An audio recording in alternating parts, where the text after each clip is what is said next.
दोस्तों कई बार foreign brand हमें पेपाल में पेमेंट नहीं करता बल्कि क्रिप्टो करेंसी में करता है। और जैसे कि आपको पता होगा क्रिप्टो को डायरेक्ट हमारे बैंक अकाउंट में ट्रांसफ़र नहीं किया जा सकता। अगर हमें अपने बैंक अकाउंट में इंडियन रुपीज़ चाहिए तो उसके लिए हमें यूएसडीटी से आईएनआर में एक्सचेंज करना पड़ता है। मैं यहाँ पर यूज़ कर रहा हूँ बाइनेंस क्योंकि मुझे इजी लगता है क्रिप्टो करेंसी को एक्सचेंज करने में। तो यूएसडीटी से आईएनआर में बदलने के लिए हमें सबसे नीचे ट्रेड वाले ऑप्शंस पे क्लिक करना होगा। आप स्टेप टू स्टेप देख लेना, आपको सारा कुछ समझ में आ जाएगा। उसके बाद ठीक न्यू इंटरफेस खुलेगा। सबसे ऊपर राइट साइड पे आपको P2P सेक्शन पे क्लिक करना होगा। जैसे ही आप उस पर क्लिक करते हैं आपके पास फिर से दो ऑप्शंस खुल जाते हैं, एक बाय का और एक सेल का।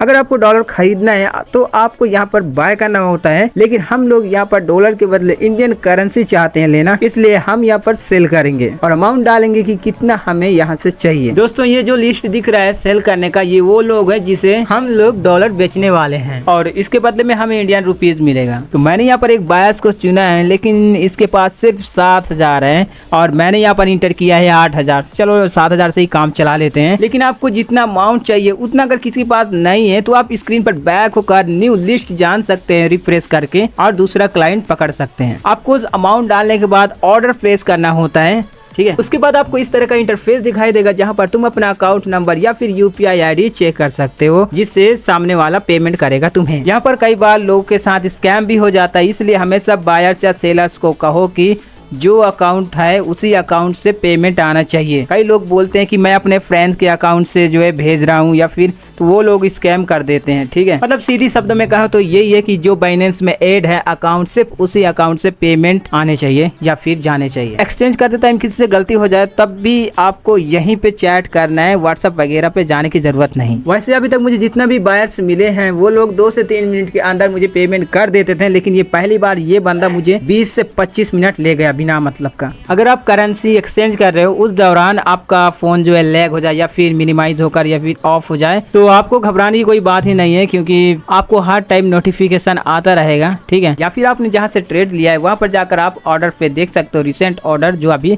लाइव होगा। जैसे ही सामने वाला बंदा पेमेंट करके पेमेंट प्रूफ को बाइनेंस को देगा तो तुम्हारे इस तरह का न्यू नोटिफिकेशन आ जाएगा कि उसने पेमेंट भेज दिया, अब तुम क्रिप्टो को रिलीज करो, ठीक है। तो सामने वाला बंदा हमें पहले आईएनआर देता है, उसके बाद लास्ट में क्रिप्टो को रिलीज किया जाता है। देखो प्रूफ डालने के बाद होता ये है, सामने वाला बंदा तुम्हें प्रेशर बना सकता है कि भाई जल्दी कर दो, पेमेंट जल्दी कर दो, ठीक है।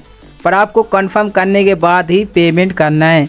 स्क्रीनशॉट तो आजकल फेक भी हो सकते हैं, इसलिए आपको अपने बैंक अकाउंट में जाना है, फोन पे वगैरह या फिर गूगल पे जो भी आपने दिया है, यूपीआई से भेजा या फिर इसने बैंक अकाउंट से भेजा, वहाँ से कंफर्म होने के बाद ही यहाँ से तुम अपना क्रिप्टो को रिलीज कर सकते हो। जब तक तुम्हारे बैंक अकाउंट में पैसे शो नहीं होगा आपको पेमेंट प्रूफ या फिर हिस्ट्री से कोई मतलब नहीं रखना पड़ेगा, ठीक है। पेमेंट आपको मिलने के बाद ही क्रिप्टो रिलीज करना सेफ रहेगा। दोस्तों जब आप पेमेंट रिसीव पर क्लिक करेंगे तब आपको कोड डालना होगा, कोड से वेरीफाई करना होगा। कोड आपको गूगल ऑथेंटिकेटर ऐप में मिल जाएगा, ठीक है। जो लेटेस्ट कोड जनरेट हुआ रहेगा सिर्फ आपको उसी को पेस्ट करना है, ठीक है।